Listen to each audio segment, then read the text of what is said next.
SSC চাকরি বাতিল মামলার সাথে সাথে আরও একটা নির্দেশ দিয়েছিল কলকাতা হাইকোর্ট। রাজ্য মন্ত্রিসভার বিরুদ্ধে সিবিআই তদন্ত। রাজ্য মন্ত্রিসভার যাকে খুশি তদন্তের প্রয়োজনে হেফাজতে নিয়ে জিজ্ঞাসাবাদ, সেই নির্দেশ সুপ্রিম কোর্টে স্থগিত ছিল এতদিন। আর আজ কিন্তু সুপ্রিম কোর্টের প্রধান বিচারপতির বেঞ্চে উঠতে চলেছে সেই মামলা। এই মুহূর্তের সবচেয়ে বড় খবর, আজ কিন্তু বিপদে পড়তে চলেছে রাজ্য মন্ত্রিসভা, এমনই কিন্তু মত বিভিন্ন মহলের। কারণ রাজ্য মন্ত্রিসভার যে সিদ্ধান্ত, সুপার নিউমেরিক পোস্ট অর্থাৎ অতিরিক্ত শূন্য পদ তৈরি, যা সম্পূর্ণ বেআইনি। আর এই বেআইনি কাজে শিলমোহর দিয়েছে রাজ্য মন্ত্রিসভা তাদের বৈঠকে। শিক্ষামন্ত্রী ব্রাত্য বসু সহ রাজ্যের মুখ্যমন্ত্রী মমতা ব্যানার্জি চরম ফ্যাসাদে। আর সুপ্রিম কোর্টে স্পেশালি এই মামলাটি শুনবেন সুপ্রিম কোর্টের প্রধান বিচারপতি জাস্টিস খান্না। তিনি গত বৃহস্পতিবার এসএসসি চাকরি বাতিল রায়দানের সাথে সাথেই এই মামলাটি নিয়ে অবগত করেছিলেন সমস্ত পক্ষকে। এবং রাজ্য মন্ত্রিসভার যে সিদ্ধান্ত, সেটা সম্পূর্ণ অযোগ্য শিক্ষক শিক্ষিকাদের বাঁচানোর জন্য এভাবে বেআইনিভাবে আইনকে বুড়ো আঙুল দেখিয়ে এভাবে সুপার নিউমেরিক পোস্ট ক্রিয়েট করেছিল রাজ্য, যা সম্পূর্ণ বেআইনি। আর সেই নির্দেশে আজ কিন্তু চুলচেরা বিশ্লেষণ করতে চলেছেন শুনানিতে প্রধান বিচারপতি জাস্টিস খান্না। আজ কিন্তু বড় নির্দেশ দিতে পারেন প্রধান বিচারপতি জাস্টিস খান্না, এমনই কিন্তু খবর উঠে আসছে।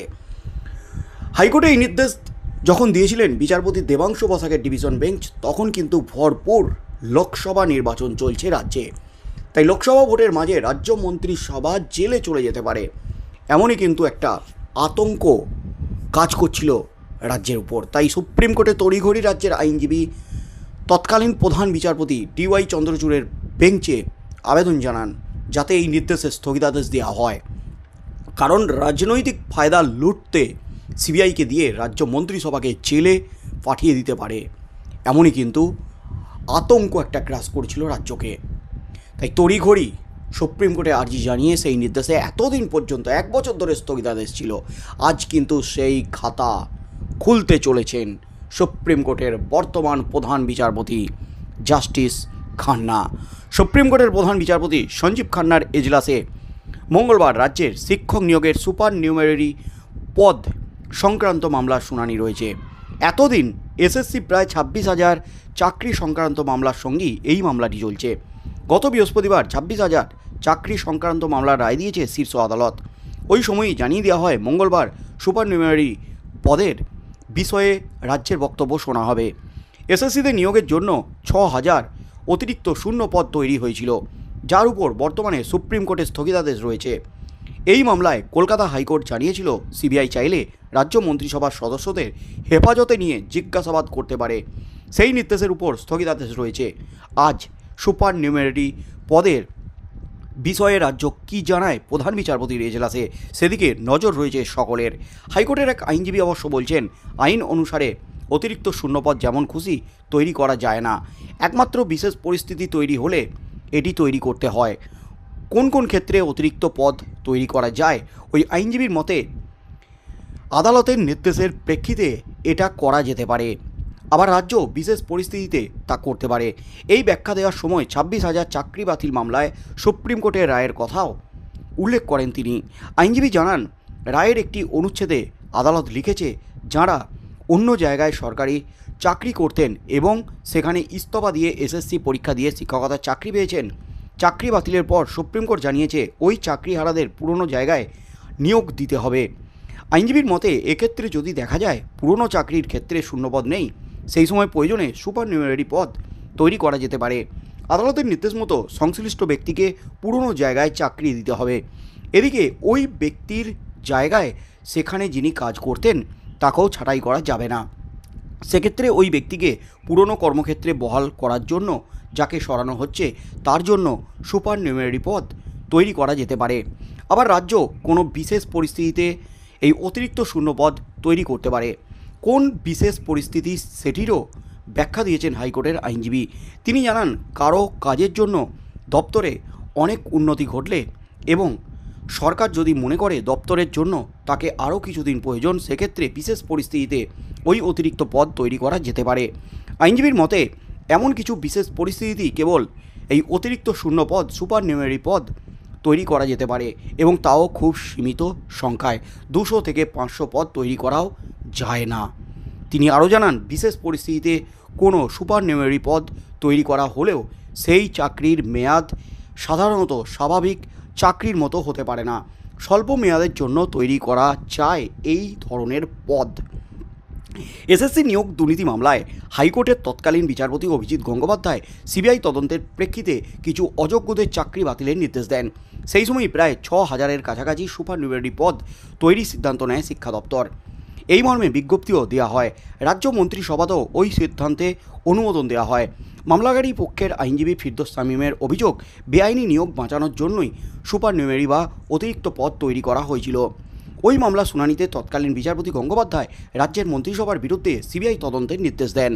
পরে এসএসসি নিয়োগ সংক্রান্ত মামলায় হাইকোর্টের বিচারপতি দেবাংশু বসাক এবং বিচারপতি মোহাম্মদ শব্বত রশিদির ডিভিশন বেঞ্চ, বিশেষ বেঞ্চ এই মামলাটি শুনানি করে।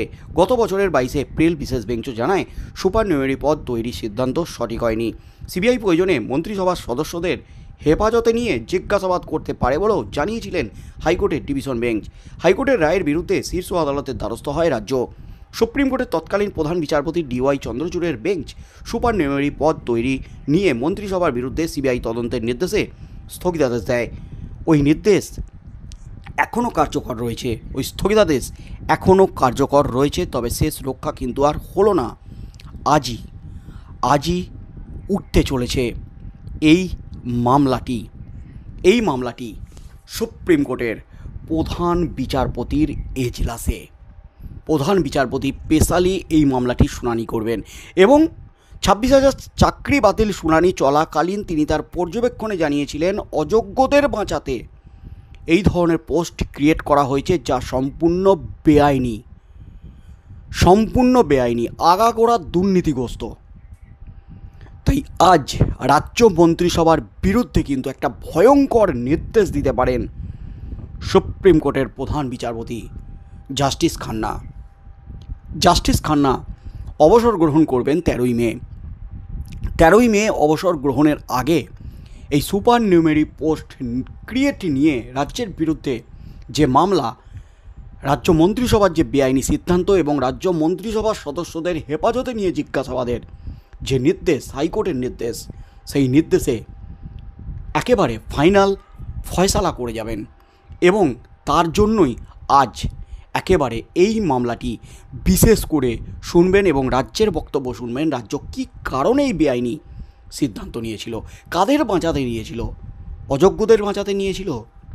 তাই আজ কিন্তু রাজ্য মন্ত্রিসভার বিরুদ্ধে সিবিআই তদন্তের নির্দেশ এবং রাজ্য মন্ত্রিসভার সদস্যদের হেফাজতে নিয়ে জিজ্ঞাসাবাদের নির্দেশ কি কার্যকর করবেন, নাকি তার থেকেও ভয়ঙ্কর কোনো নির্দেশ দেবেন? কারণ এই নির্দেশ কার্যকর হবেই, কারণ সিদ্ধান্তটা একেবারে বেআইনি। আইনের কাছে হাত পা কিন্তু সবার বাঁধা। তাই যেহেতু বেআইনি সিদ্ধান্ত, তাই সেই সিদ্ধান্ত বিরুদ্ধে যে নির্দেশ যাবে এমনই কিন্তু মনে করছেন রাজনৈতিক মহল এবং আইনজীবীদের একাংশ। তাই আজ কিন্তু বড়সড় বিপদ বাড়তে চলেছে রাজ্য মন্ত্রিসভার। মুখ্যমন্ত্রী বারবার বলছেন, আমি এই মানবিক দৃষ্টিতে চাকরি বাতিল যাদের হয়েছে তাদের পাশে দাঁড়িয়েছি বলে, আমাকে যদি জেলে পুরতে চায় বিজেপি, আমাকে জেলে পুরুক। গতকালও কিন্তু বলেছেন নেতাজি ইন্দোরে দাঁড়িয়ে, আমি গ্রেপ্তার হতে পারি। সত্যিই কি সুপ্রিম কোর্টের রায়ে আতঙ্কিত রাজ্যের মুখ্যমন্ত্রী? তাই কি তিনি বারবার এই কথা বলছেন? তাই আজ কি নির্দেশ দেন সুপ্রিম কোর্টের প্রধান বিচারপতি, সেদিকেই কিন্তু চোখ থাকবে গোটা রাজ্যের, এবং চোখ থাকবে গোটা রাজ্য সরকারের, রাজ্য মন্ত্রিসভার। আজ কিন্তু ভয়ঙ্কর বিপদ বাড়তে পারে রাজ্যের। কি হতে চলেছে, আজ কি নির্দেশ দিতে চলেছেন প্রধান বিচারপতি, সেদিকেই চোখ থাকবে গোটা রাজ্যের।